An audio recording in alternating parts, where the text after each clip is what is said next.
Good evening, everyone. This is Mayor Shawyn Patterson Howard, and I'm glad that you are joining me tonight for a discussion on the government shutdown and its impact on the Supplemental Nutrition Assistance Program, also known as SNAP. Formerly, you used to refer to it as food stamps. Now we refer to it as EBT. As you know, our government has been shut down for almost a month, and as of November 1st, there is a plan to discontinue or not issue during the month of November at this time SNAP benefits, or also known as EBT. This is a very difficult, tough subject to talk about, but it's very important because the SNAP program is really responsible for delivering every 9 out of 10 meals that are issued using public resources. Food pantries and soup kitchens account for about 10% of the meals that help to meet the nutrition gap. But SNAP benefits are, clearly the biggest federal program used to address hunger and to improve nutrition here in the United States. And so we know that food is more than fuel. It is life. It is sustenance. And if you don't have it, you get up hungry, you go to school hungry, you go to work hungry, you come home hungry, and people in our country are going to sleep hungry. And with this SNAP delay coming up, a lot of people are really concerned. And so tonight I have two guests with me. I have Miss Tammy Wilson from the Feeding Westchester, which is our largest supplier of food in the region. She is the Chief Operating Officer, and you can bring her in, Denzel. And then I also have Donna Jackson, who is the School Food Service Manager for the City of Mount Vernon School District. And you can bring in Donna. Tammy Wilson has been working at the Food Bank of Westchester as the Chief Operating Officer for the past 2.5 years. And prior to that, she was also in nutrition services as she worked for the Food Bank of New York City for over 6 years and has been in not-for-profit and human services for the past 20 years. Donna Jackson, as the School Food Service Manager, is just coming back, I guess, September? August, yes. September. So she's coming back, but she's not new to Mount Vernon. She formerly worked for the school district, and she's the former city clerk here, deputy city clerk in the city of Mount Vernon, a lifelong Mount Vernonite, and always very involved. And so, ladies, I really just want to have a discussion tonight about what we are dealing with, what we're looking at, not necessarily the politics of it, right? Because I don't want to get anyone in trouble in their job. I can talk politics. I don't want to pull you into that political conversation, but hunger should never be political. Feeding children, feeding seniors, ensuring that families have food and that our veterans have food, none of that should ever be political. But we're in a place right now where that's what it feels is happening. But we really want to talk about the impact and how we have to come together as not-for-profits, as government, as faith-based organizations, as civic groups, neighborhood associations, and corporate entities, really to address this issue, not just in Mount Vernon, but even across our region, because Tammy, I know that you're serving the region. And so I want to kind of start off with you. And if you could just give us an overview of the SNAP program, the concern that you're having about this interruption in services that we're expecting to happen as of Saturday. Yeah, so thank you for having me. I appreciate it. So Feeding Westchester, we've been actually looking at this challenge since the very beginning of the HR 1 bill. So we are looking at it because there's a multitude of things happening. It's not just SNAP benefits that are going away November 1st. It's also the new requirements for SNAP that was supposed to come out in spring or be implemented in spring of 2026 that are now have been accelerated to also start on November 1st. So for us, SNAP benefits and not feeding those or not funding SNAP for November is going to really hurt our partners within Westchester County, which we have approximately 175. And it hurts us because our partners and food banks across the country were never meant to replace the safety net that government is supposed to secure and help with people. We are here to supplement. We are not here to feed. And so not having this program strains not just our partners, it strains all food banks. It strains supermarkets. It strains the economy. It is not just not feeding one. This has ripple effects across a multitude of areas, retail, not-for-profits, families, seniors, veterans, like everyone is impacted, even if they don't know that they're impacted, they really are. What we're seeing right now is we are seeing within the community a lot of people gearing up, ready to brace themselves. Because the reality is that although SNAP is very beneficial, we see the dwindling of SNAP dollars, right? The first is like everyone is in there.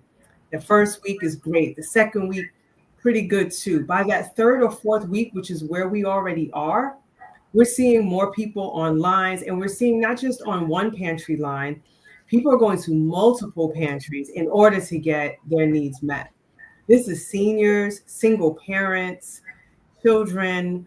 We're looking at it all. It deeply concerns us. And so I'll just, it's heartbreaking, but at the end of the day, Feeding Westchester, the entire organization, our supporters, our partners, we're really just trying to step up for the community as best as we can. But our resources are finite.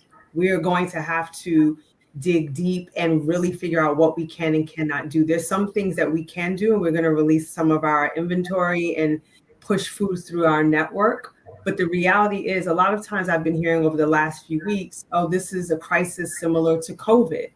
But this is a man-made crisis.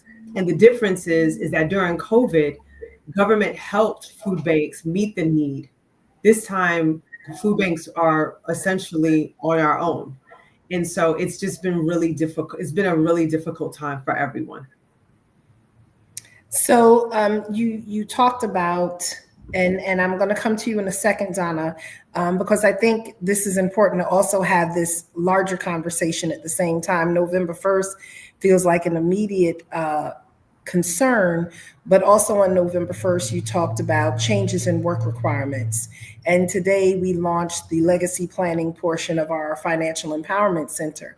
And our Financial Empowerment Center is located in our Westchester Putnam One-Stop Workforce Development Center. Right. And so as I went in there and we were preparing for our presser and a panel talking about financial empowerment, the location was very interesting because all of the staff there were gearing up for the people who are able-bodied and able to work and between a certain age without children, that they're now going to be required to do about 80 hours a month for work and training in order to be eligible for their SNAP benefits. And that's the new requirement that you're talking about. And so, of course, we're trying to gear up and find places where they can go and work, work experience programs, right? Years ago, they added work experience programs to your basic public assistance needs, and now it's being added to SNAP. And so those who are able-bodied are now required to do 80 hours a month, 20 hours a week in either job training, job search, education to prepare for employment. And so now even the work experience agencies are rallying to see if they can get people in, make sure that they're eligible, and get them into real life work job training programs.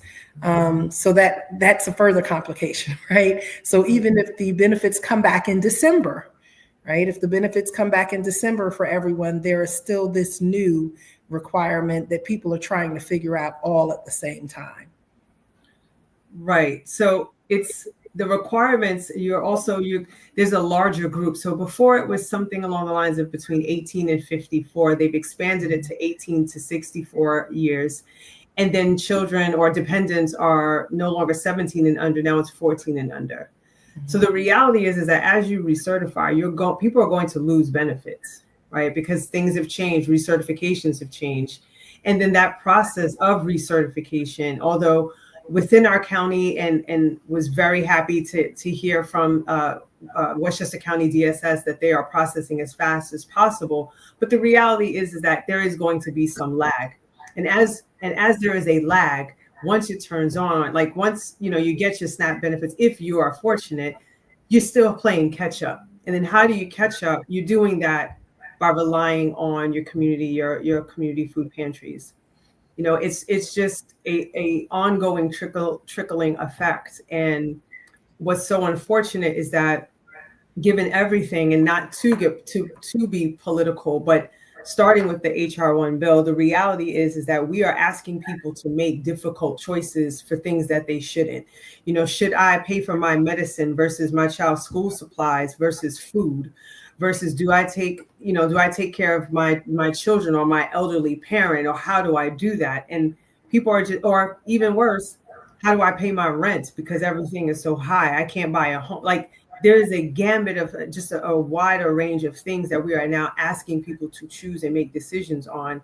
And personally, if I had to choose between food and medicine, I'm going to choose medicine first, because the medicine's supposed to keep me alive, but so is food. Like, personally, these are ridiculous choices that we're having to ask people to make.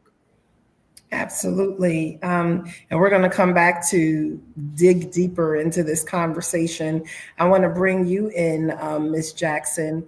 What are some of your concerns as HR1 came out? Look, I ran the Y for 15 years, and we were one of the biggest food providers in Yonkers, and we had after school feeding programs. We had feeding programs during the day for seniors. We had community dinner programs in the evening for the larger community. We had mobile pantries. We did all of these things. But the one thing that I knew, and then we had these summer feeding programs. Mm-hmm. And the summer feeding programs came years later, because we knew when school was closed and when kids were out of school that they were hungry, because when they went to school, they were guaranteed to have 2 meals. Right. And so as we're looking at some of these changes in the USDA and the reductions in funding available for these type of programs and services, as you're looking across the school district, what are some of your concerns, and how is the school district gearing up? I know the governor said that she's going to fully fund, right? She's going to fully fund school nutrition programs. But as we've heard, $90 billion has been taken away from New York. And if New York has to pay more administrative fees for SNAP and more administrative fees for Medicaid and Medicare, are those promises going to still be able to be fulfilled with all of these competing priorities, as less funding is coming back to the states, and the states have to pick up more responsibilities for some of the things that we expected for many years to come from the federal government? So you have good news in that our governor has said, I'm going to do this, but as things change, it doesn't always stay the same. So I'm going to hand it off to you. I am grateful for the governor putting up that fight for us. I am also very, very nervous on a variety of levels. We have about 58% of our students who are SNAP and Medicaid Direct certified. If that changes, these families will not have the ability to purchase, not the ability, but they may not have the wherewithal to purchase meals in school. I'm a little concerned about access to food. I don't know if you all saw the USDA put out a document that talked about the cutback to their staff. So food and nutrition services, having that person to connect to on that level to make sure that, that food is coming in and that we will have access. Mount Vernon is unique in that it is, there is a food service management company that provides the meals and the staffing to the district. And if the amount of free and reduced meals and participation goes down, that there could be some concerns there also. What I really want to start off by saying is Mount Vernon, as of this very moment, every single child can eat a nutritious school breakfast and lunch for free. Save your money, keep those dimes in your pocket, We don't know what's coming. Take advantage of the fact that Mount Vernon is a community eligibility provision food service option district where every single child, regardless of financial status, can eat for free. Now, sometimes there are some concerns. People may see a particular food item and think that it's unhealthy. The rules and regulations around school food are extremely stringent. So what might look like a donut is whole grain and no oil and lowered sugar. There are so many regulations. I decided to just not put the pile of paperwork behind me so that you could see all of the nutrition rules that we need to follow. But please know that there are food options for your child to take that include fresh fruit and vegetables. I have a Cracker Jack team that's, in charge of Sodexo's food services that is trying to make sure that we're getting the best quality items into your students, to our students, and in doing so, we are also trying to educate families on, hey, let's eat better, let's eat more nutritiously. I'll end right there. I know you have some other questions for us. So thank you so much for that. And as we said, the nutrition programs that are provided in school districts are so critical. It helps families stretch their money. It helps children ensure that they're fed. As we have more children in single parent households or parents who are working multiple jobs, it is difficult sometimes in the morning. We're not living in the day of June Cleaver, and there's half of the people probably didn't even know who June Cleaver is. Right. You just aged us. You just right. Aged us. Well, look, I didn't live in the day of June. Cleaver was before me, but I got to see the reruns on TV. I think our generation was the first generation of latchkey kids. Right. Mm-hmm. My mother always worked. She always worked outside of the home. So, Gen Xers, I'm 57, so I'm not ashamed of being 57. And as a Gen Xer, we were the first generation of latchkey kids. But then I also had my grandmother, who by then was retired, and she took us in, and we went and had breakfast at her house before going to school, and we walked from school back home, and we had lunch at her house, and she was the after school program, and we had a snack at her house after lunch. After we did our homework, and then before our parents picked us up, she provided me and my cousins with dinner. Right. And all our parents had to do was go home, check our homework, throw us in the tub. And that was great. Right. That's not necessarily how a lot of families are living right now. Grandmothers and mothers and fathers are out there working multiple jobs. And we know kids oftentimes are coming home to heat up food, fend for themselves. That's why we did things like the backpack program in partnership with Feeding Westchester and oh my goodness. I'm forgetting the name of the organization, the Junior League. Yes. Oh, okay. And yes. The Junior League, because we needed to make sure that kids were fed. But you went and you attended the Food Research Action Center, the FRAC breakfast, with me in Washington, D.C. on October 8th at the National Press Club. And, there we were with Child Health Watch, we were FRAC experts, we were with corporate partners from all over the country, and we were talking about food insecurity and what was happening. And we know with the cutbacks to federal nutrition programs like SNAP, thank God WIC is safe for now, right? Yes. Now, what we know, but potentially school meals and senior nutrition, that this is going to increase demand on our local cities and municipalities, on our food banks. And as Ms. Wilson said, that food banks and soup kitchens were not meant to be the foundation of the nutrition program within the country. It's just a supplement. Right. And that, SNAP and WIC and other USDA programs are that. And so reduction in SNAP benefits and potentially in the future, we don't know, WIC benefits will definitely increase food insecurity. And we're just going to call it hunger, right? Because people are like, that's food insecurity. It's going to increase hunger. It's going to force more residents to rely on city services and food pantries and soup kitchens and emergency feeding programs that are already strained. It's going to put higher pressure on our food banks and soup kitchens and our not-for-profit agencies who are also struggling with cuts. And I think you said Feeding Westchester has had about a 20% cut in some of its.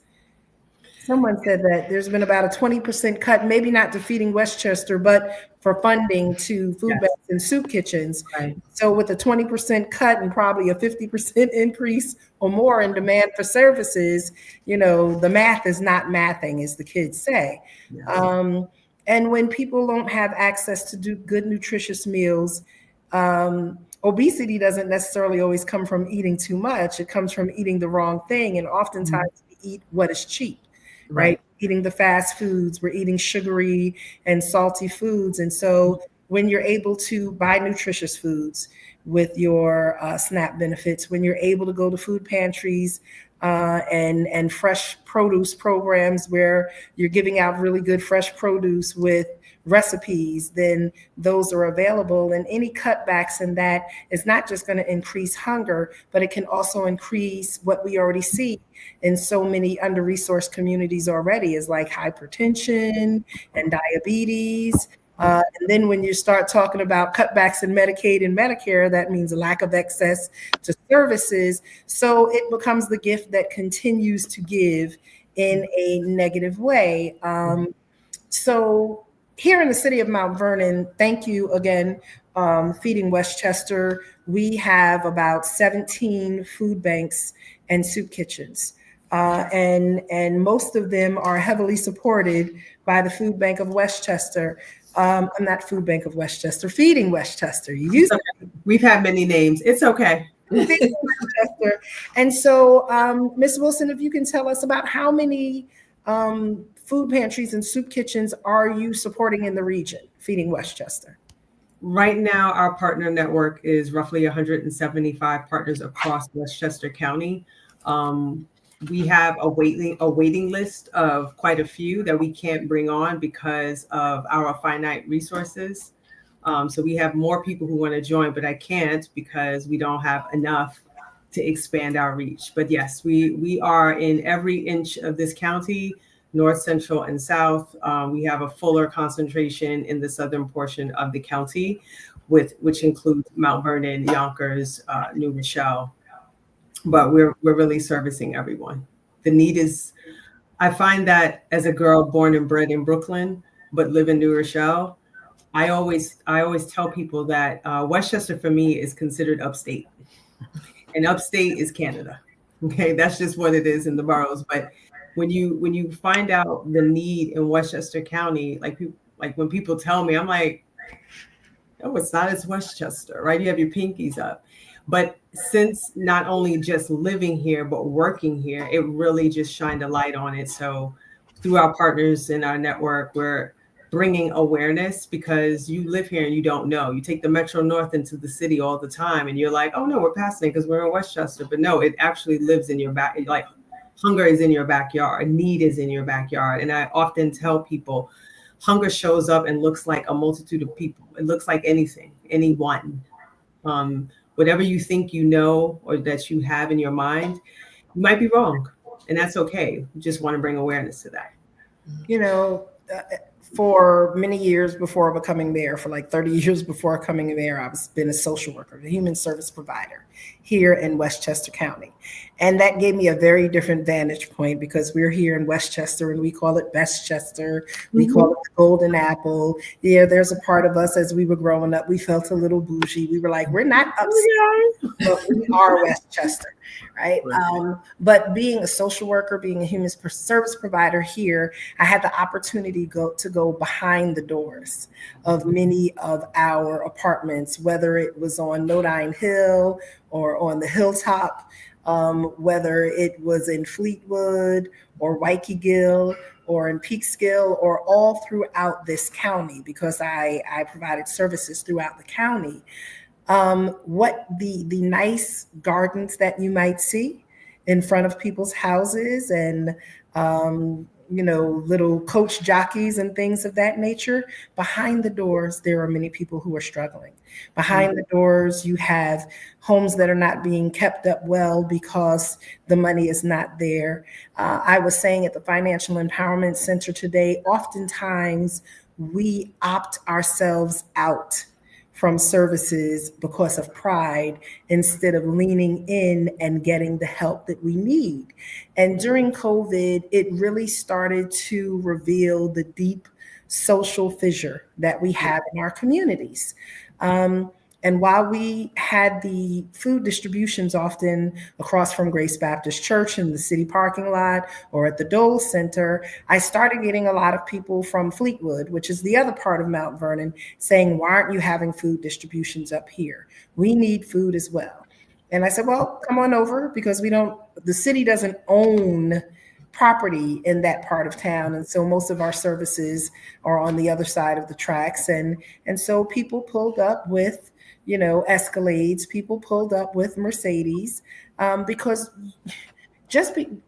people who are making $200,000 a year, when you lose a job, when you're furloughed, as a lot of our federal workers are right now, that hits you just as quickly if you were on public assistance and you lose something, right?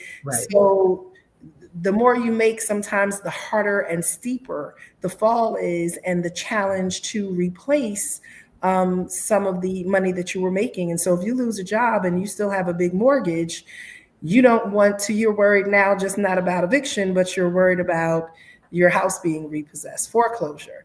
And so food and food insecurity is as big as an issue for people living in a condo or a co-op or a home as it is sometimes for people who are living in apartments at different times of life. Right. Life hits differently. And so we're seeing, right now, I think Feeding Westchester, you are standing up at the county airport, a program specifically for federal workers who are not being paid, correct? Absolutely. So so tomorrow we have a distribution specific to our Westchester County Airport staff. What you touch on is something that we really focus on. We want to make sure that people have dignity and respect when they are on the line. And when you've never been on the line, when you've never been a volunteer on the other side and seen it and you don't understand, there's almost a problem asking for help. So we want to make people understand, like we want you to get it. Like, we're here to help you, right? Sometimes you need your community to do that. And I know as people, it's tough to ask for help, but luckily they don't have to ask, and we just showed up, right? And so we are having our distribution specific to airport employees. We're providing them that, but we're also giving them another opportunity to get home delivery distributions, because, people are working 11-hour shifts. We want to make it convenient for them. And then on top of that, because this problem is so compounded, right? First, it was like federal employees, then it's the SNAP benefits, and then it's the ABODs. It's like, there's so many issues. Layers. Right. So many issues, so many layers. Like, and I think the messaging is getting muddied slightly. And it's not one thing, it's a lot. It's a multitude of things. Right. It's a multitude. And so what we're trying to do, like, for our network, for like everyday people that go to our food pantries in our network, we're going to push out more food. So we wanted to start with federal employees tomorrow, and we did that in partnership with county executive, as well as his team, and Stop and Shop. Like, we have a lot of people who are really stepping up, and we've really tried to lean on corporations and organizations in this county to say, look, you don't have to be a distributor of food. You could sell bow ties, but if your bow ties can come in and bring in dollars and bring in truckloads of food, you can help. You can help with hands, you can help with dollar and food. Like, there's always a way. But so starting off with government employees, but really touching all of our neighbors in Westchester County. And government employees in Westchester is about 7,500 people throughout the county. And the airport is roughly a little over 100. So starting there small, seeing what the need is, and even asking, like, they were so appreciative that we asked a simple question of, Is anyone vegetarian? Do you need halal? Do you need kosher, gluten-free? Right? Like we genuinely care and want to show up for families in need, not just because of government shutdown, just because that's just what we do every single day. And I want to say something because for those who've never shown up to receive from a food pantry or a grab and go or a produce giveaway, and you see things about food pantries on TV, you think it's just rice, just beans, just canned foods, just things that are high in sodium, peanut butter and cheese. They have those things and they have so much more. They have fresh fruits and vegetables, and Right. and that's so important for people to understand. And then there's even the rescue programs, and some people say, well, rescue programs, I don't want the food that the supermarket was throwing out. It's not even food that's expired, and sometimes even an expiration date doesn't mean anything because the food, depending on what it is still good after that. So you can get it there. We throw away so much food in this country, and it's just not necessary, the amount of food that we're throwing away while people are hungry. And so in your house, you'll have that yogurt and it'll say sell by or used by. And if you go a few days past it, you surely won't die, right? You just do. If you get meat, sometimes when you're at the supermarket and the meat is getting ready to come to that sell by date, they'll drop the price on it. You come home, you package it up, you put it in the freezer, and it's good, right? It's good as long as it's not just sitting out in the element. And so there's no shame in there. I'm going to do something like this. I wasn't thinking about it, but you don't have to show up like this at the pantry. Like you're ashamed, right? Because people were coming from different communities and who were used to being on the volunteer side or the donation side. And now they had to come up and get some help with food. When you had a loved one die of COVID, and now you lost an income, when you weren't working and now you needed support, oftentimes people showed up feeling they were going to be judged, feeling that the wrong neighbor would see them and someone would tell. And what they didn't realize is half of their neighbors were on the line with them, right? And then they just started carpooling together to come get help. And so regardless of what your historical socioeconomic status is, there are times when all of us need help. And there are services that are being provided, as you said, with dignity, and no one is there to judge you. And so don't disqualify yourself. Don't let pride cause you and your family to sit home and go without, or to have your electricity cut off because you've been trying to feed your family. Con Ed is going up, food costs, gas, housing costs. So many things are happening at the same time. So step up and take the help if you need it. So they said, Patrice Edwards said, just because you're working, you as well have food insecurity. Yes, you do. And Patrice also said they have a good pantry and grab and go. So what about if you can't make any of those times that's offered? What's the next option? Well, I think that's one of the things that we have to look at, because even as I'm looking at our grab and go schedule, on one day, on Fridays, when we do it on Fridays, we do it at 5 p.m. On Mondays, we do it at 3, right? And so the 5 p.m. usually allows us to catch people after work, right? That's why we try and pick a late day and we pick an earlier day. Our seniors and some of our people want to get it done early because they want to get home at a certain time. But those who are working and who get off at 5, doing it at 3 is too early for them. So we offer an evening option. And as we are meeting with a lot of our faith-based partners, that's a conversation that we'll have, because some of them are finding it harder to keep their pantries open because it's costing them more, and they are at risk for getting less from feeding Westchester. And so I'm saying, how can we combine efforts? How can we look at that? So thank you, Patrice. We might have to look at some later hours in the evening as well. Francis Lightsey said, take care of your neighbors. Many hands make light work. And that's what I always say. Thank you so much, Ms. Lightsey. She's a former administrator in our city school district, always serving. And I believe she is the chair of our youth bureau board. And so, and she sits on our hospital community board here in the city. David Gladman is saying maybe some of the pantries who have food can make bags for pickup later. And I wanted to jump in just on David Gladman's comment. You know, one of the things with the ABAWD, ABAWD, able-bodied adults without dependents, these new work requirements. Part of the new work requirements are participate in a work or training program or volunteer. So we might need to get creative about how to sign people up to volunteer to help out with these greater needs that are happening at some of these food pantries and things, and figure out a way to make sure that we can sign off on some kind of official document so that they can, you know, hand that into DSS so that they can keep their SNAP benefits if at all possible. So also to piggyback on that, you know, Feeding Westchester, in addition to our partners, always need volunteers to sort through food and make them into smaller packaging. So we provide those, like that sign-off sheet on a regular basis when people need it for school. Yep. Right? When they need it to apply to college, we provide that. So I'm sure anything is possible, not just because of this, just because if you just ask, you just never know, right? So this is we can definitely be creative.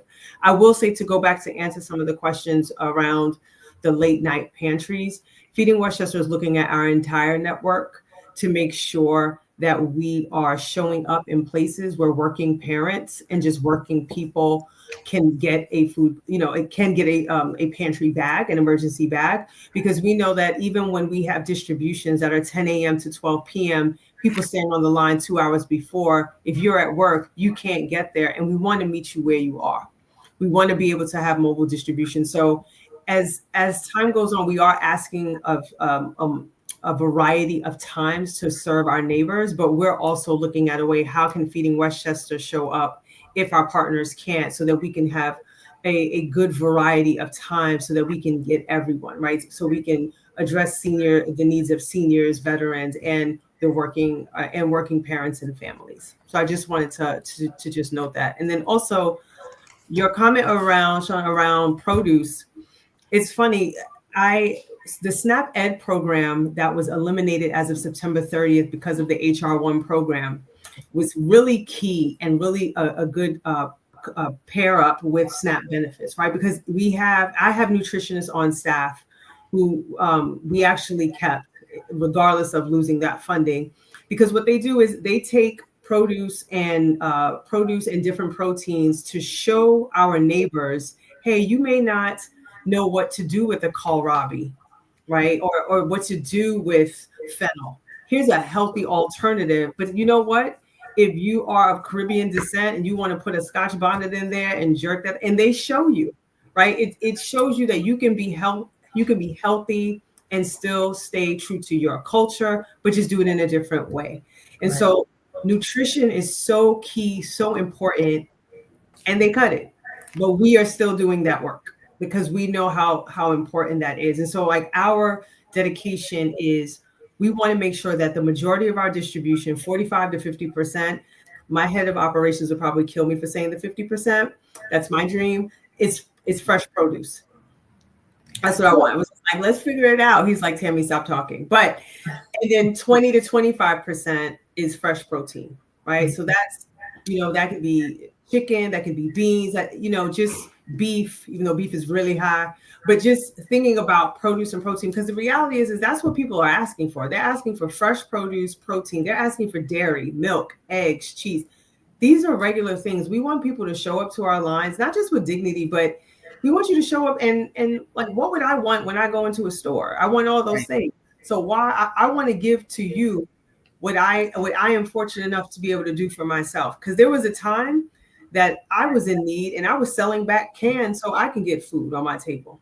Mm-hmm. And I've been a single parent and still a single parent, and it was tough. And I had a full-time job and didn't ask for help, didn't know what was out there, but I did what I had to do. And so asking for help so important. And really some of the partners and the volunteers that I've had the fortune and blessing to meet, everyone is so kind. So kind. Like whatever people say about New Yorkers, it's like Not true. not true. We So come together as community. we absolutely do. Now you don't mess with us, but we come together, and it's throughout the county, Mount Vernon, everywhere, right? It really is a blessing. So just wanted to share that. And I want to say this. We have an amazing food network here in Mount Vernon. To have 17 food pantries and soup kitchens in a 4 square mile area is a lot. You know, I've been looking on different pages, and I can see sometimes for much bigger cities, they'll have like 5 or 6. And I'm talking about cities with poverty rates that are similar to ours. But we have to make sure, again, and I've been speaking to, and they're mostly coming out of the churches. And I met with them last Friday, and I said, how can we come together? Because we also want to make sure that the food is going as wide as it can. Right. And I understand some people might hit 2 or 3 pantries, right? Because you need that. And then some people may not need that.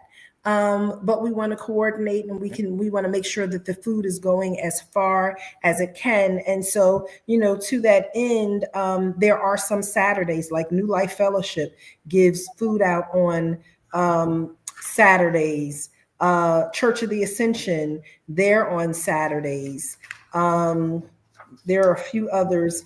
The Mount Vernon City School District also has a Wednesday and a Saturday distribution as well. The school district, Saturdays, Wednesday, Upon This Rock Ministries on Saturdays. And so we have some weekends. But David, I say, you know, yeah, let's get maybe some evening ones, and let's find the volunteers to work them, right? Because with our budget as a city, when we have an evening pantry, that's overtime. That's overtime. But if we can have consistent volunteers show up, because a lot of this is about volunteerism.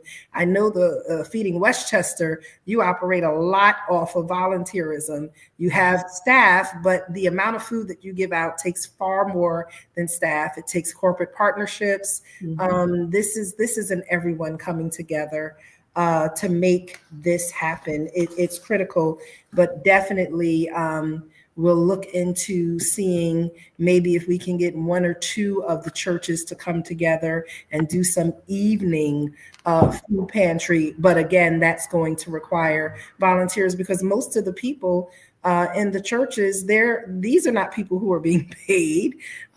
Most of the people at these food pantries and soup kitchens, they're volunteers, and some of them are people who need, and some of them are people who want to serve. And so Tanya said, I'm on disability. Can I get the pantry?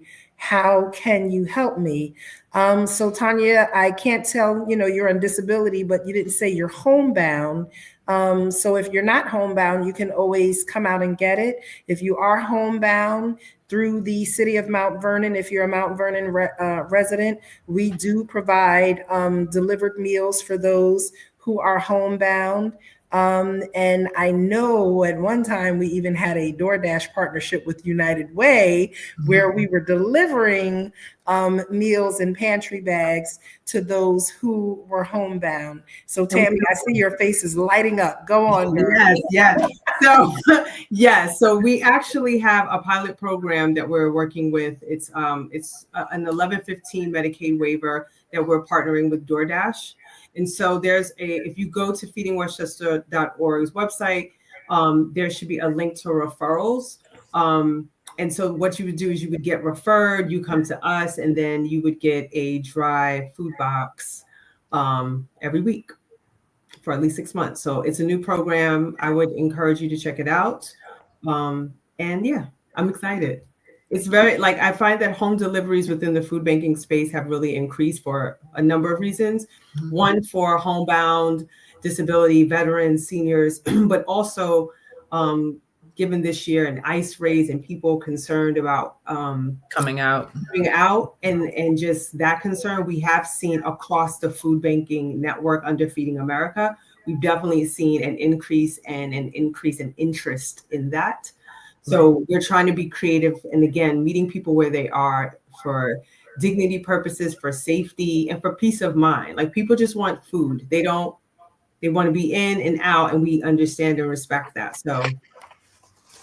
And Donna, did you have something? Because I saw your face light up as well.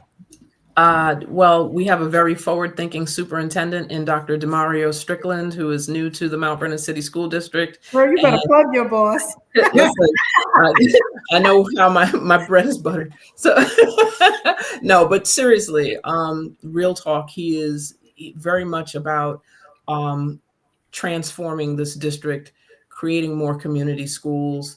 I hope I'm not speaking off topic and out of turn. But he does want to create more in-school pantries and things, supports for students. You will see that coming in the coming months, definitely. And Tammy is taking notes. She's like, in-school pantries, hey. Yes. You don't have to tell me twice. Let's talk. Right, that's just funny. No, because childhood hunger for me is like, we are really trying to expand. We're looking at Yonkers, we're looking at ways to do it in Mount Vernon. We have it in New Rochelle in bits and pieces. Okay. And we want to get into school districts because it's very important. We want to really focus on nutrition and just giving food to kids because they need it, right? Yes. But the reality too is that once kids go through elementary, middle school, high school, food insecurity often follows them into college. Right. It just doesn't, right. It's like, hey, you didn't graduate and you graduated. Oh, you're not food, like you're not hungry anymore. Those meal plans of 13,000, 14,000. Let's talk about it. And parents are making choices to send their kids to school and, give them just the bare bones, bare minimum, meal plans. And it's tough for a lot of these college students as well. Yeah. And it's also tough because some of them can't cook a meal. Right. They have their microwaves and their fridges. So how are you? That's it. So how do you? Right. I had that $5 hot pot that, there you go. And I thought I was doing the most with 10 for $1 ramen noodles. Ramen noodles. And I would zhuzh it up. We should be well preserved with all that sodium that we ate. Trust me. I would zhuzh it up with canned corn or some mixed vegetables. We were making little casseroles in the hot pot. And so, that might sound funny, but for a moment, on some days, we've become so kind of sophisticated and so DoorDashy and so fast foody that as I speak to a lot of young women and men, they don't even know how to cook anymore. Right. And so, your EBT and your SNAP might have, they took them at restaurants, they took them at fast food places, they took them in a lot of places. And so you have a lot of people saying, okay, well, you're saying go to the pantry, but I don't even know how to cook well. Right. And so we have to do some cooking classes. We might need to partner with the churches to have some little church mothers help some of our younger people learn how to cook and prepare some meals. As I did a briefing yesterday, I talked about going to some of the old school things, like it's winter now. And I said to my husband, it's time for the soups. It's time for the stews. Like those things stretch, right? Yes. Look, I'm there now, but even when I was CEO of the Y in 2008, and as I was becoming CEO of the Y during 2008, what happened? We had a major financial turndown in this country, and my husband was laid off, right? And he was laid off for a significant amount of time. So I couldn't afford stockings. I was putting Vaseline on my legs.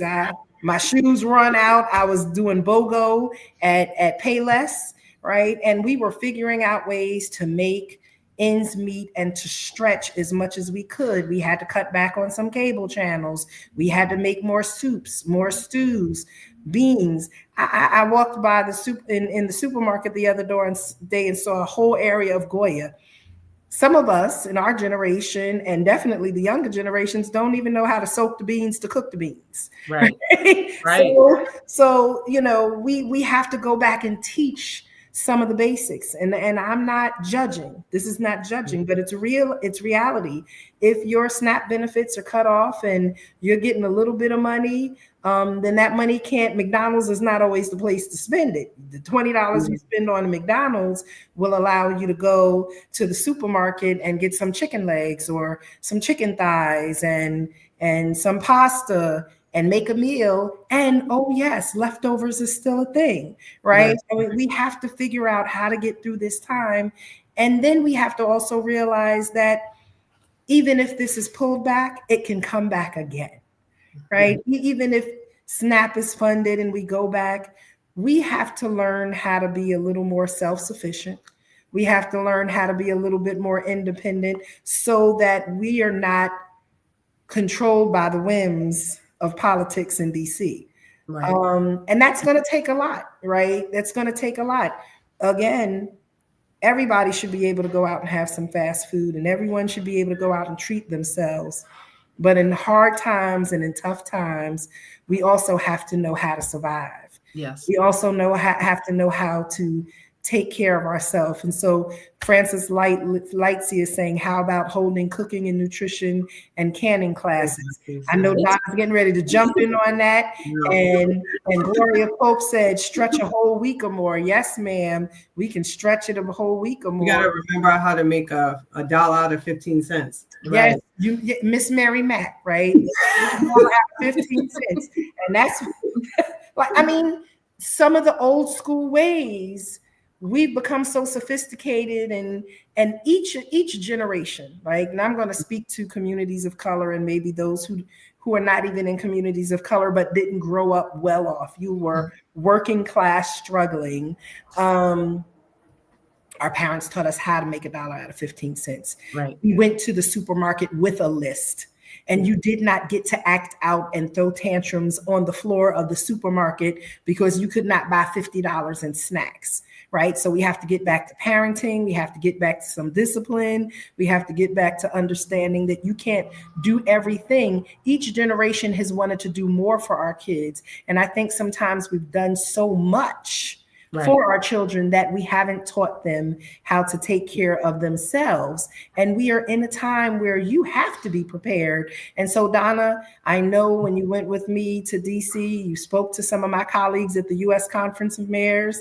And I sit as the co-chair of the Standing Commission for the U.S. Conference of Mayors on Children, Health, and Human Services. Children, Health and Human Services.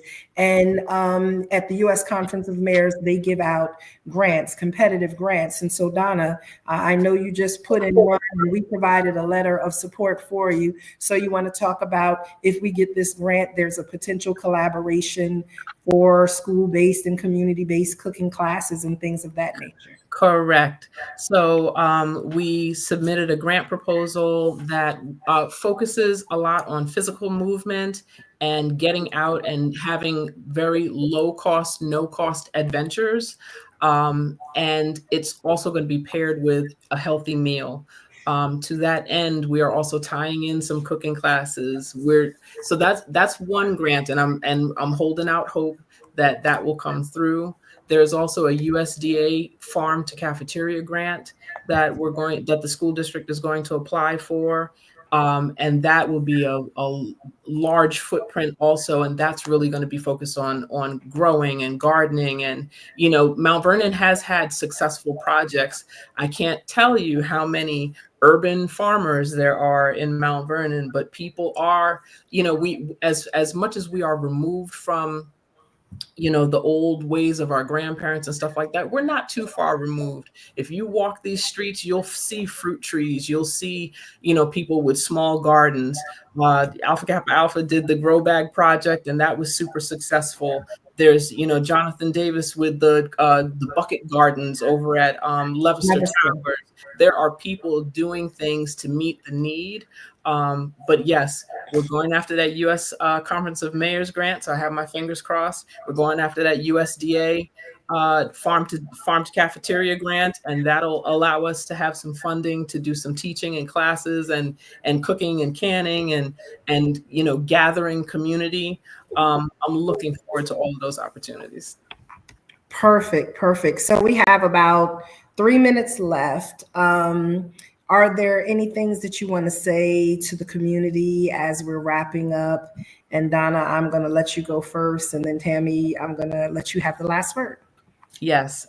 So once again, every student eats for free in the Mount Vernon City School District. That's number one. Encourage your children to take all components of the meal, the yogurt parfait, the fruit, the milk, fill your body. We're making sure that we are following the strict regulations and giving you the healthiest options possible.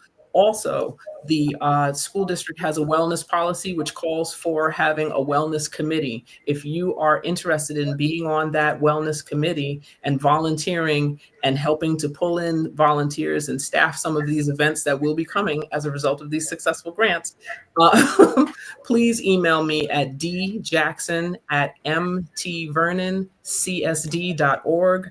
I welcome any of your comments, any of your suggestions. We can have some great dialogue about how to make Mount Vernon and its students healthier. Thank you. And thank you for this opportunity. Thank you. And before Tammy jumps in, what is it? Sandra? No, it wasn't Sandra. It was Tanya. I believe it was Tanya who said that they need Meals on Wheels. So here in the city of Mount Vernon, for our homebound meals, if you could reach out to 914-665-2420, which is the Department of Recreation, 914-665-2420. So that is one of the resources that we have here. And then even if we don't get a grant is great, but even if we don't get a grant, again, we have to find a way to partner with our churches. And I say our churches because they have commercial kitchens. So many of our churches here in Mount Vernon have big commercial kitchens, and then community rooms where we can go in and do big cooking classes. And even the Dole Center. And so if we can get some civic organizations like our sororities, our fraternities, our neighborhood associations, and partner a few of them up with some of our local churches to help fund the purchasing of food, to do some of the cooking classes and show up to volunteer, we don't just have to wait on whether or not we get a grant, but how do we lift as we climb and how do we support each other? And before I leave Tammy to the World Series and a good night. I'm not looking at the World Series. I promise you, I have two screens and I'm looking at the questions. I'm focused, but I'm also looking at answering the questions so that I can be prepared. I apologize, but this is my bedtime. I'm awake. I'm here for the people. Love it. I love it. If you could close us out. Yes. So just letting everyone know, Feeding Westchester is here and will continue to be here to support not just Mount Vernon, but all of Westchester County through our multitude of partnerships throughout the county. I would say if you are looking for a specific pantry, you can go to feedingwestchester.org and look for the Find Food tab, and that can show you exactly where you can go. Anything that we have as far as additional distributions, emergency distributions on top of your regular 17 pantries within Mount Vernon, we'll post that on our website. I know that there was a question in regard to the DoorDash referral program.